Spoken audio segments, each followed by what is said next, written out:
The UDRcast is not affiliated and does not represent any 12-step fellowship. I, Bill Ward, the host of the UDRcast, will be sharing my experience and my journey of recovery. That does include, but is not limited to, the literature contained in the Big Book of Alcoholics Anonymous and the 12 Steps. Our guests will be sharing their own path to recovery and what has worked for them. The UDRcast encourages and supports all paths to recovery.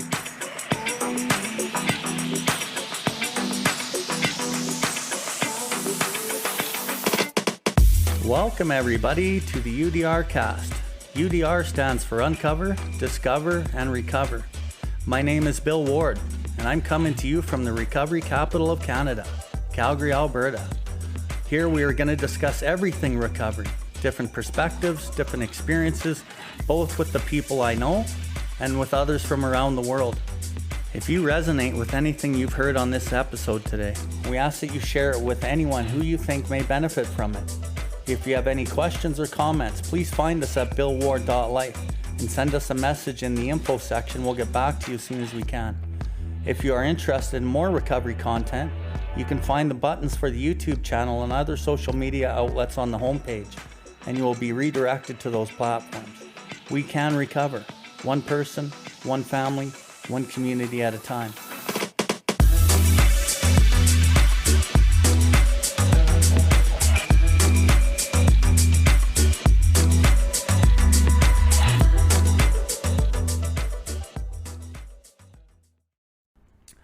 We were just talking about, working with people and collecting the data, not just with the people we work with, but basically the fellowship at large and people that aren't really keeping a clean house. So this is my angle. People that don't keep a clean house over the years, they self-will the principles into their life. They get on with the business of being self-satisfied. Years down the road, it ends up turning on them. And it starts cutting them the ribbons because they've never kept a clean house. A lot of people who are addicts and alcoholics who have done, maybe bad things and treated people bad and not been able to be responsible for family or children, they have a lot of guilt and shame that actually gets buried down deep inside. And over the first year or two, first set of steps or two, a lot of that guilt and shame doesn't really come up. I find it comes up later, 3, 4, 5, 6, 7 years down the road. And the people that don't keep a clean house, this guilt and shame basically takes them back out, either with thoughts of suicide or depression or anxiety, or they pick up again. So as we look at harms done, I like to go to the step 8. In the step 8, it talks about, there's 2 things. The first one is, while the purpose of making restitution to others is paramount, it is equally necessary that we extricate from an examination of our personal relations every bit of information about ourselves and fundamental difficulties that we can. So the step 8 is saying right here, I need to look within myself and look at my own fundamental difficulties. Even though the purpose of making restitution to you is paramount, it's just as important for me to collect the data about myself that I can. Since defective relations with other human beings has nearly always been the immediate cause of our woes, including our alcoholism, no field of investigation could yield more satisfying and valuable rewards. Calm, thoughtful reflection upon personal relations can deepen our insight. We can go far beyond these things which were superficially wrong with us, to see the flaws which were basic, flaws which were sometimes responsible for the whole pattern of our lives. Thoroughness, we found, will pay and pay handsomely. And in the 4, it talks about, this is the 4 and the 12 and 12, that these emotional deformities that warped us, we got to look at how, when, and where these things actually affected us. How, where, when. I might have to search my whole life back to when I was a kid. And when I work with sponsees, I almost always in the sex relation take them back to elementary, dude. And I look at their fucking whole life. But a lot of this stuff doesn't come up till 2 or 3 or 4 or 5 years. So I end up spending a good amount of time later with my sponsees who are 3 years sober, looking at specific things that have come up over the years. So I don't know. What's your experience with, you know, the things that come up with these guys at a later point? Or have you noticed that people that don't deal with their own house cleaning over the years, they end up fucking themselves? Yeah, I mean, I definitely see that for sure. Like when it comes to the first 5, it's going to be fairly inaccurate, but it's going to be as accurate as you could be. I mean, a guy's, you know, dealing with 10 or 20 years of drunkenness, and you're trying to, you know, get as much information of the more glaring things that had happened, whether that be in the resentments or the sex. I do more of a hyper focus with any guy that I deal with in the fears. That's the chief block I find once a guy's clear. Like, for example, I just did a 5 with a guy maybe last week, and it was pretty long, fairly powerful. He felt the benefits for probably around a week straight, which is kind of common. Normally, the raw afterwards takes a couple days for them to get some of those step 5 promises. And then they're pretty clear with no work at all for around a week to 2 weeks max, right? But then all at once, it all starts coming back. Predominantly fear, self-centered fear. They felt the nearness of their creator in that time, but much like being enchanted by a starlit night, you know, it gets blocked off pretty quick, right? Pomp, calamities. Majority of this is all calamities within his own mind. That's really, once a 5's done, it really takes hold. Feeling the nearness of his creator, feeling that the drink problem has disappeared. It's fear in these mental calamities, which is disasters that he makes up and fabricates in his own mind. So if you can imagine doing such a life, you know, such an accurate self-appraisal on this man's life, he gets the benefits for weeks afterwards and then doesn't hold up to it. Right? This is on a small scale is what you're explaining. Yeah. But you're instead of, you know, weeks, you're talking years. Yeah. Right? Of him not doing the work. But it's black to white. Right? You do this great work, and then he has no process to upkeep it because he's still in 6. He's going to be doing 6, 7, and 8, and the benefits are gone, and he's back to the fears and calamities almost instantly. So this is why 10, 11, and 12 are so fucking important, right? But a guy to actually cap everything off in 10, 11, and 12 and get depth in that takes most of us a long, long time, right? And even aside from that, you know, when we talk about step 10, there has to, in the 12 by 12, you know, there has to be time set deliberately to talk about these individual things that come up. And we also talk about annual and semi-annual house cleaning. So generally how this works is like, I'll get a guy, takes me roughly around 3 weeks generally to get a guy to 4. That's 3 sessions once a week. From 0 to 4. 0 to 4, and I could do that to a varying or less degree. If I have to match one of the houses, then I'll do that. And if I have to get them to step 4 in one night, then I'll do that also, depending on me vetting the alcoholic, because that's where all this starts, is me vetting this guy, the seriousness of his condition, kind of where he is temperamentally, all that shit, right? That's so you do that proper assessment. Then he has another 2 to 3 weeks from there to get on to the 5. So roughly in about a month and a half, this guy's done his 5. So then from there, once we have the reprieve of the 5, once it's all said and done, he's around 4 months. He's going to be 12 stepped. So you're really throwing the guy in the fire, but it's much easier than it would have been in the late 30s. A lot of these guys don't have families anymore. It's all burned down, not allowed to see the kids. I mean, back in the day, you'd be thrown with a wife and multiple kids into the arena and not having the opportunity to fuck around in the 10, 11, and 12. But now I find that that's definitely not the case. And the guy's given almost, you know, utmost time to fuck around in these areas, as opposed to being thrown into the fire almost immediately of life. So I remember when I first came in, I did my set of steps, and I really wasn't paying attention to the processes. I just did my set of steps, and I felt better. And things were going better, but I didn't really understand the inventories actually, when I went through my set of steps, I was not really given the directions of step 10 and then how that actually tied into the 11, but I was told to do step 12. So basically, I'm a year, 18 months in, and I'm running the show. And I get very sick again, and I'm not doing so well. And so I talk to this pillar of mine and his wife, and I go and I sit with them, and I kind of lay all the chips on the table because I don't want to feel like this, but I can't shake this shitty feeling. And I've been trying to pray, and I've been trying to meditate, and I'm trying to do certain things, but it's just not kicking the feeling that I have away, this discontentment.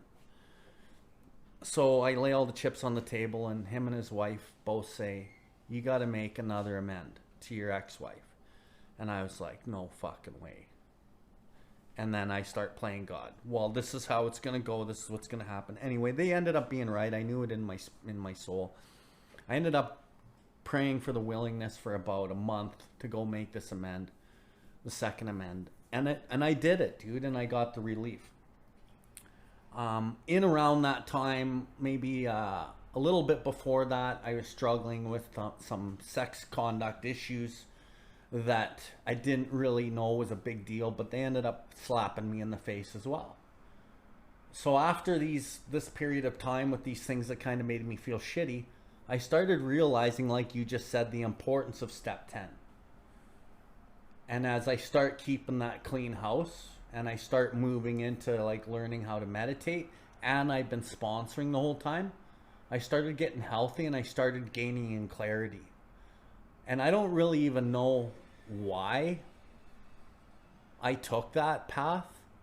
I think in large part it was because you and I were buds and we were in the literature, and you were at that time struggling with your same shit. Different shit, but same shit. And it kind of just drove me into the literature because the literature had already done so much for me at that time. But you had mentioned, if a guy's not doing his 10, 11, and 12 over time, from what I've seen, they fucking go down banana peel trail. And they end up getting to a point where they're very restless, irritable, discontented. And a lot of these guys fucking pick up a drink again. And they don't grow closer to God, and whatever prayers they're saying, it's almost like the prayers and the connection that they have to this God that they believe in, it's only the ego that believes in. And they still get sick. And then watching these guys, and most people ain't going to sponsor. Most people ain't going to do their actual real inventory. And then because you can't do real inventory, the meditation fucking lacks and you just get sicker. So for me, it actually worked the other way, and I got well. I learned about step 10. And the sponsoring actually helped clear that channel because I was looking at myself, talking to myself, listening to myself, and dealing with the issues as they come up. So then, kind of like fast forwarding, as the years go on, because I'm able to keep a clean interior house, there's a lot of shit that's been down deep inside of me that's come up over the years. And I think why I've been able to deal with it is because I'm keeping a good clean house, and I'm talking to my pillars, and I'm fucking doing what I'm supposed to do. And then the shit doesn't deal with me. I'm able to deal with it. But time and time again, I see people not keeping a clean house, and the shit deals with them, dude. So, I don't know. I just kind of wanted to kind of share my story on that a little bit. But, well, definitely. I mean, like, it's interesting that a lot of steps, as they're read to a man's, a lot of it's theoretical, especially the first 3 steps. Majority of that's all theoretical. Although they've had experience with step 1, I mean, it still could be seen as a theory. When you look at the latter steps, definitely, you know, you're just really giving the guy the information so that he could get the benefits out of it looking at 10, right? But until he gets the benefits out of it, it's still a theory. Definitely 6 and 7 are 100% theoretical, like to the point where it's like pre-education on what this guy will go through. If he's dry, that's a different story. He'll understand you at once in the 412 and 12, 6 and 7. In regards to the character, he's been living by that in Little House. That's where he's gained all his release up to that point, relief, right? But the action and the benefit found in 10, that's the sticking point I find, especially once the guy is done his 5. Although the benefits he's getting out of his 10 are the equivalent and better than 5 found in the 10. But still, he sees it as if he can't really make the connection. It's very different. But anyways, when it comes to the 9, without exception, this cannot be whatever motivates him is whatever it is, and then it could switch, right? Like with the 12, this fits perfectly fine. However he's motivated to do it, whatever, it will one day change. Mm-hmm. But if his motivation is completely the 9 steps, like I just 9-step promises. I mean, I bet you at one point, if all that was kept locked down and we never read that, the impact on that would probably be phenomenal. But this guy's going to go by a compass of self. Like I said, being a proper sponsor, you are capping the self off. This is the one step that, as far as I'm concerned, in society's eye, really, really lowers Alcoholics Anonymous in the eyes of society, and even in like movies and stuff like that, and how the 9th step is perceived. Like the premise of the 9th step is like, you know, it's meant to make you feel good about you, and of course that's how it has to be sold. But the alcoholic believes that in some respects it has nothing to do with the individual. Like, I'm gonna call you up and I'm gonna intrude your life like I did 10 years ago. Then I'm gonna tell you that I'm taking you to Tim Hortons and I'm specifically gonna make amends to you. Then by some chance this person actually agrees to it. I don't even buy the individual a coffee because I have no money. And I'm seeing maybe if this individual I could bum a smoke off. You know, like this is early recovery type shit, right? That's where a lot of these guys are. Like I said, they're like maybe going to be 3 months, right? By the time they're on a 9.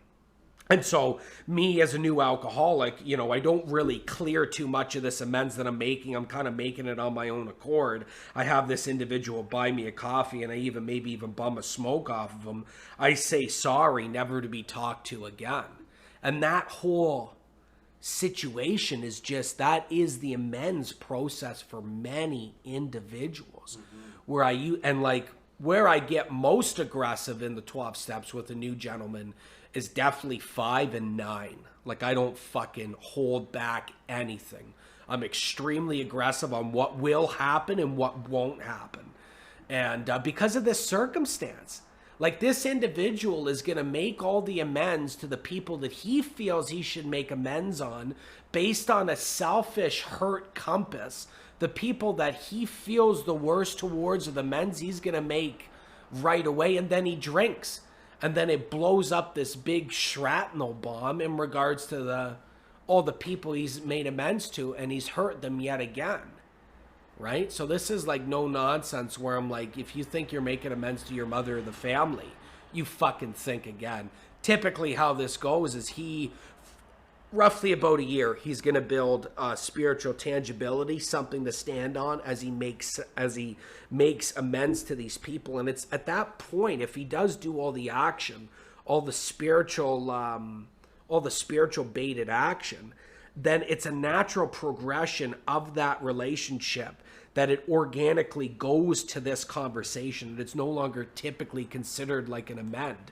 It's actually a natural progression of a relationship, as opposed to, you know, an amend that is like, you know, kind of over here and it's specific and it's, you know, it is what it is. It's all force, dude. And that's what I'm trying to alienate, is all the force that can happen.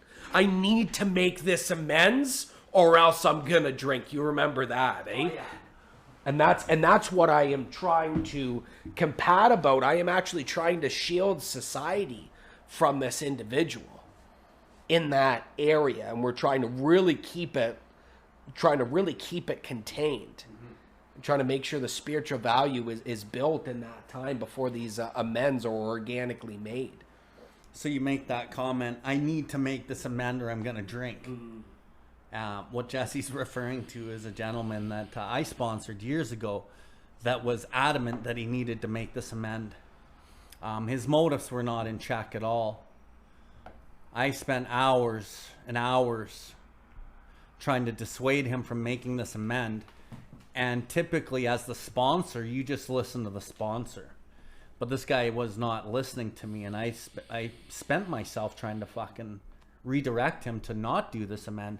And it was funny because as I'm doing the step work in a parking lot, you were fucking doing step work in the same parking lot. I ended up knocking on your window and saying, "Can I interrupt you guys? We need to fucking talk about this with you, Jess." And then you ended up taking the same course of action I did. Anyway, the guy ended up doing the amend and he drank. Yeah. Right? Yeah. Because the motives weren't in check. There was selfish and self-centered, the guilt and shame that he felt, he wanted to relief from. And because the motive was self, he made a decision based in self.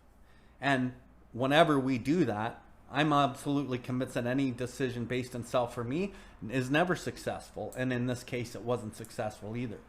So it's kind of cool how we got here talking about amends and talking about, motive and how we've come to work with men in the amends process.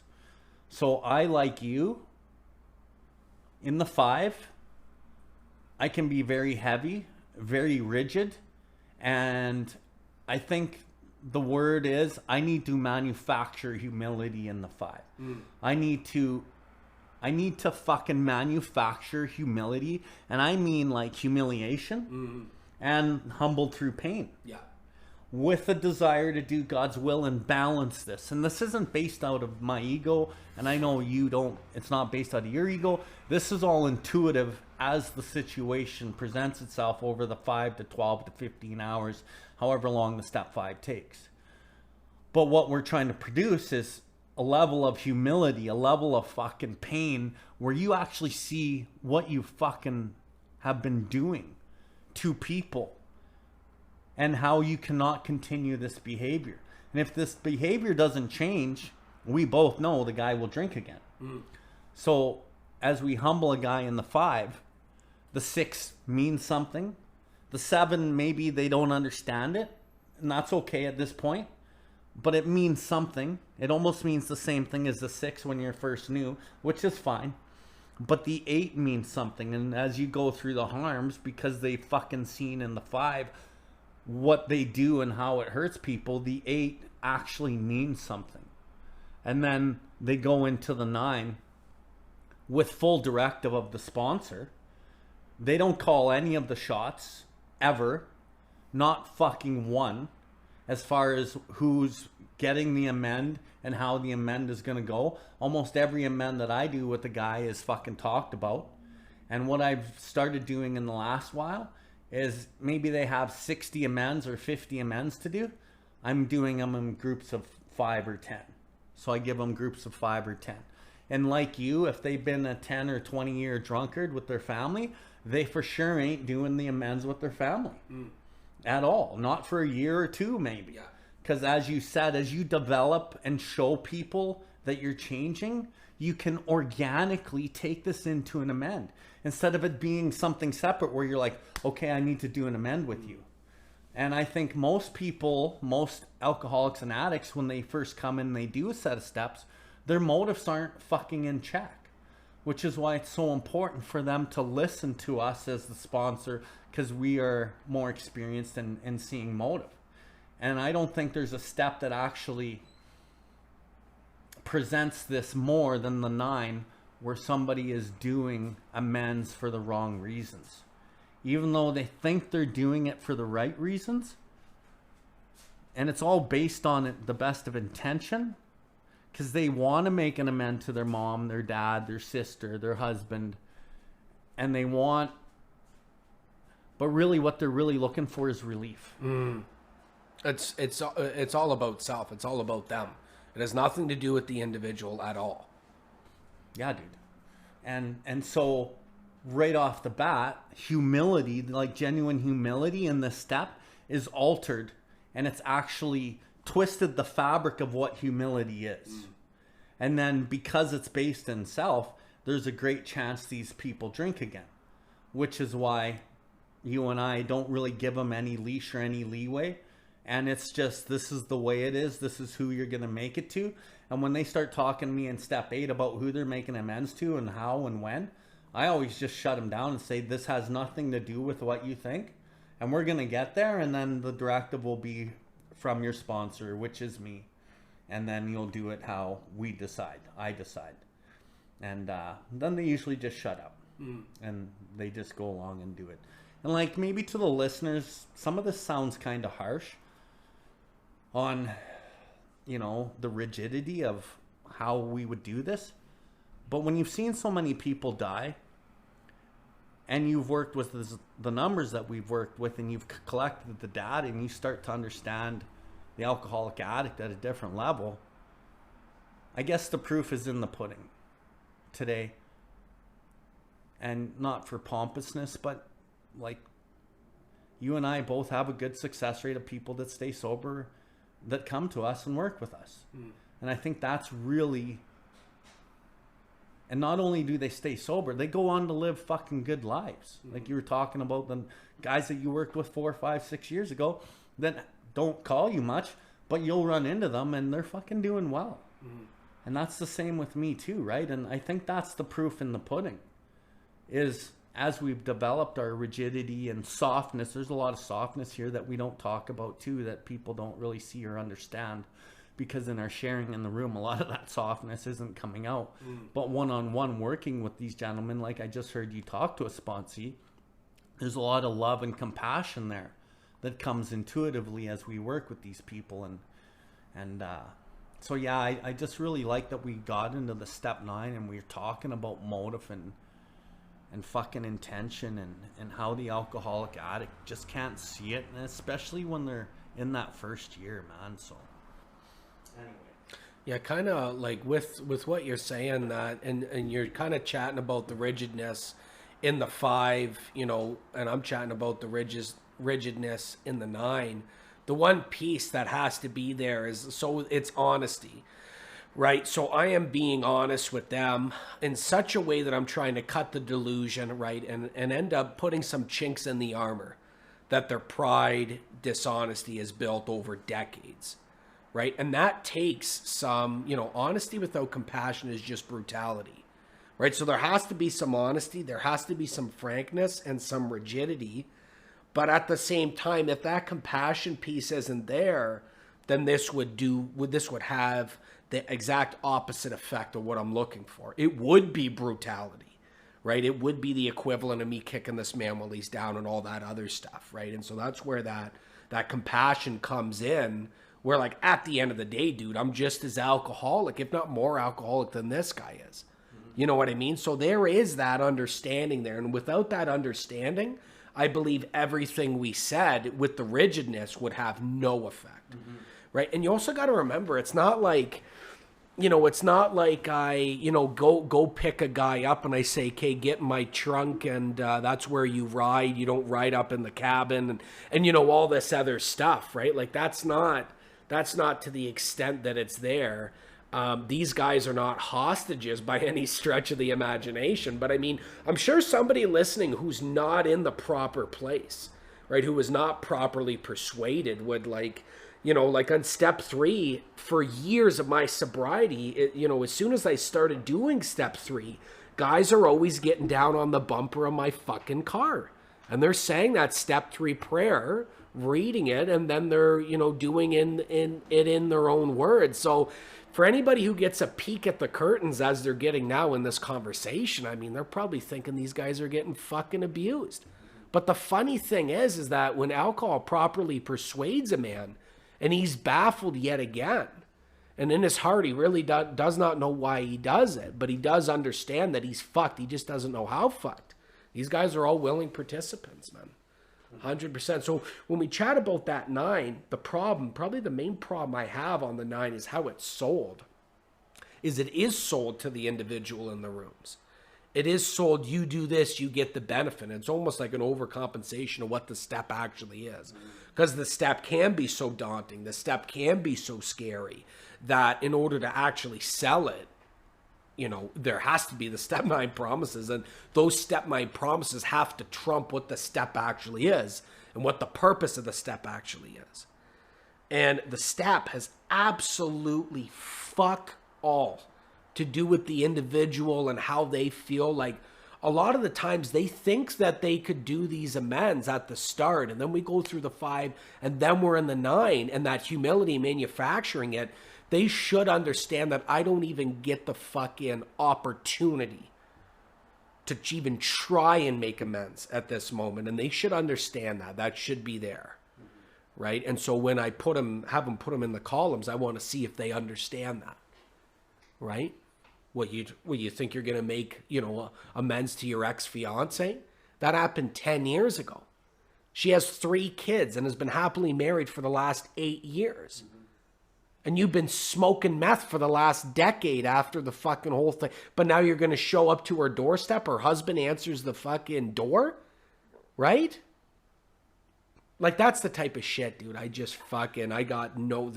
We're talking about threshold before we put the microphones on. We're talking about the threshold of nonsense of what is our threshold before we, you know, kind of, you know, start putting out that honesty, right? An aggressive honesty with individuals. And in this area, there is absolutely no threshold. I have threshold in regards to the first 4 steps, especially in 4.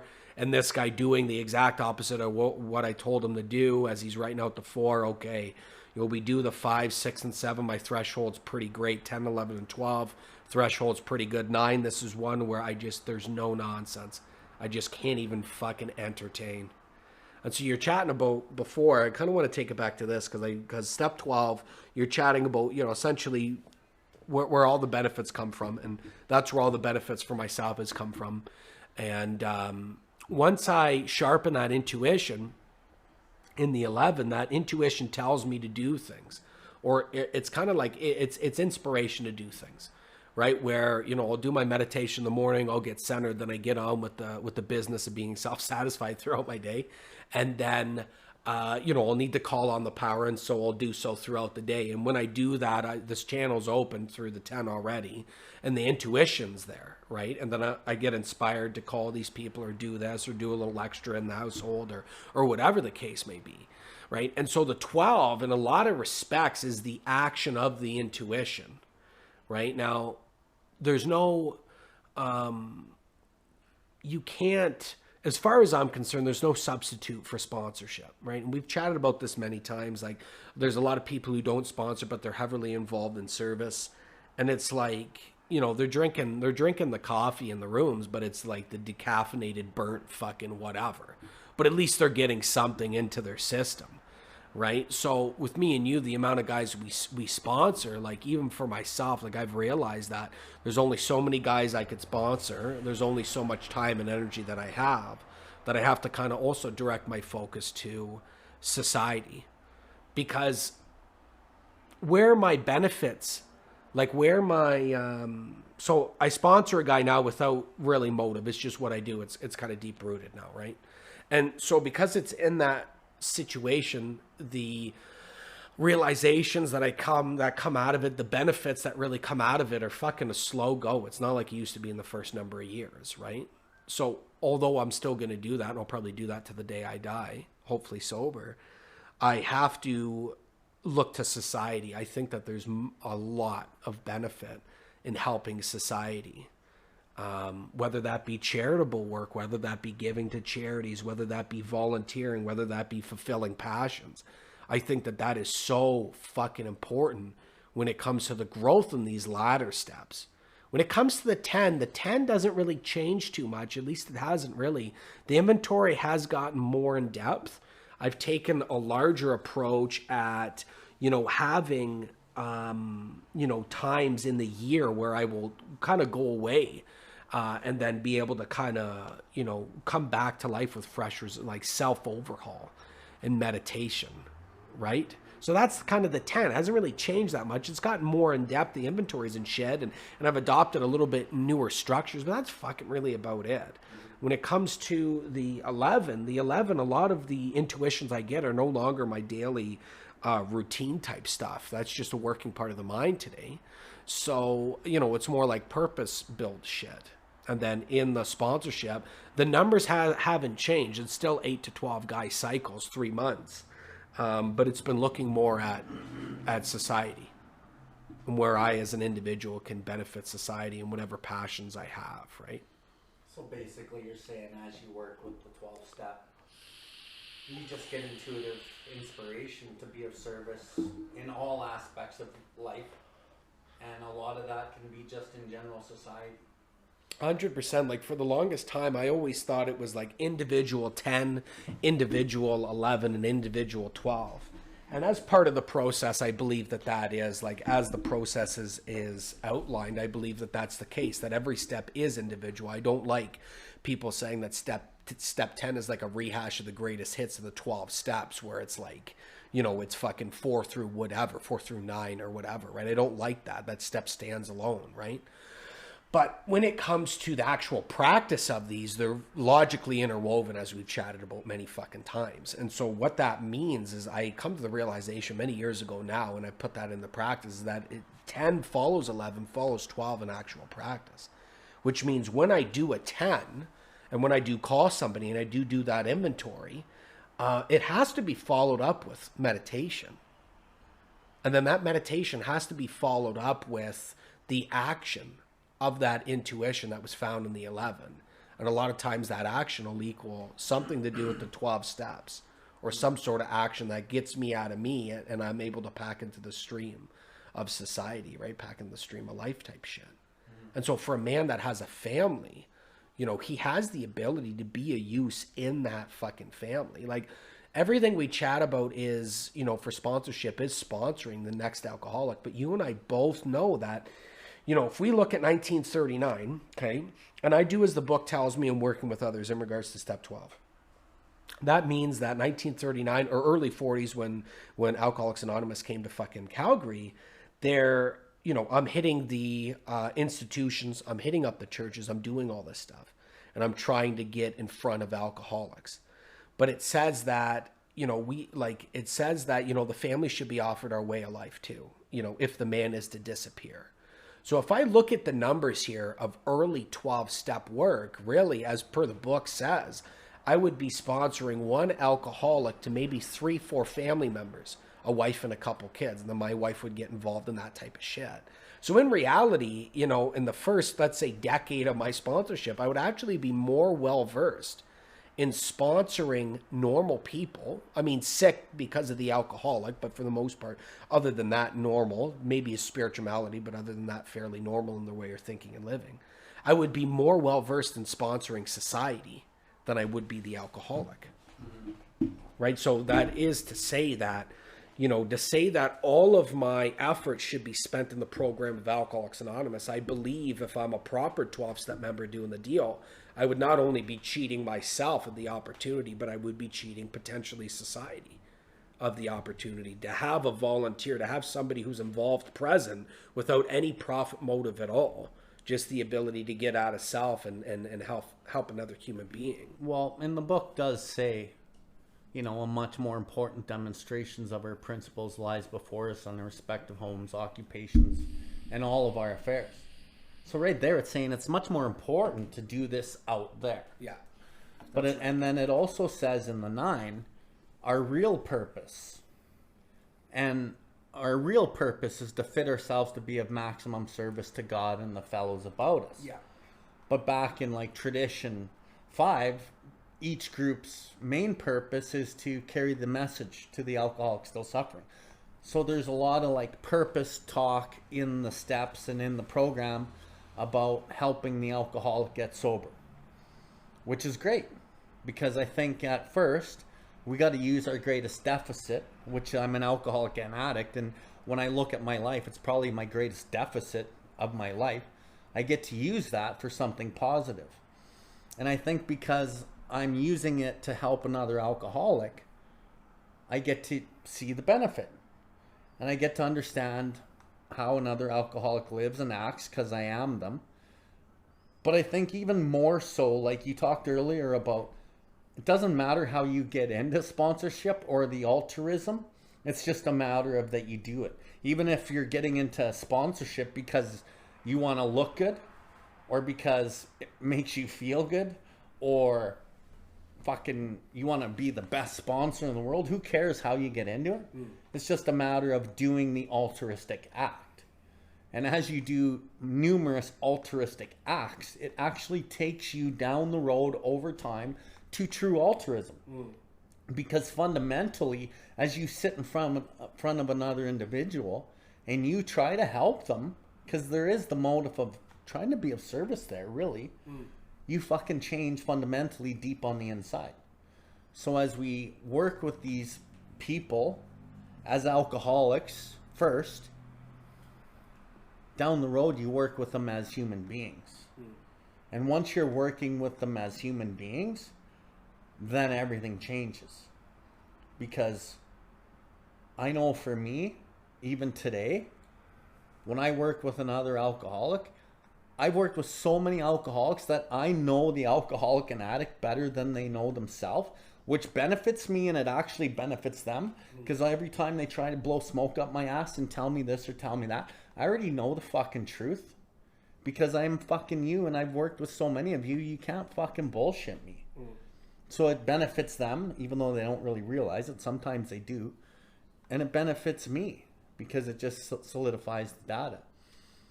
But I start being able to just treat them like a human being. And then, like, much more important demonstration of these principles lies before us in our respective homes, occupations, and all of our affairs.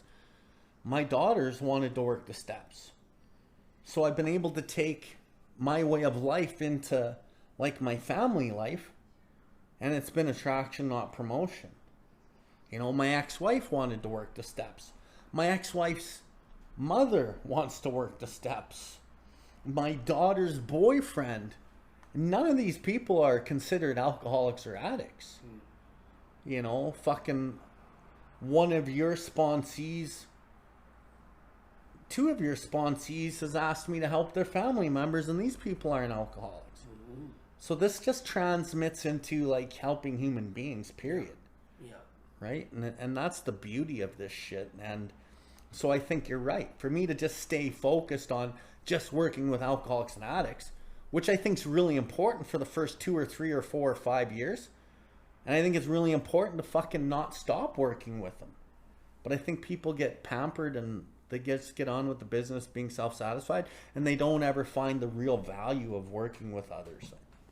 What I find probably most interesting about this. Thank you for tuning in to the UDRcast. We hope you have enjoyed this episode. The viewpoints and the opinions expressed today were solely of the individual sharing them. If you resonated with this episode, please follow us and share this link with anyone that may benefit from it. Please visit us at BILLWARD.life to see everything that we have going on. We can recover, one person, one family, one community at a time.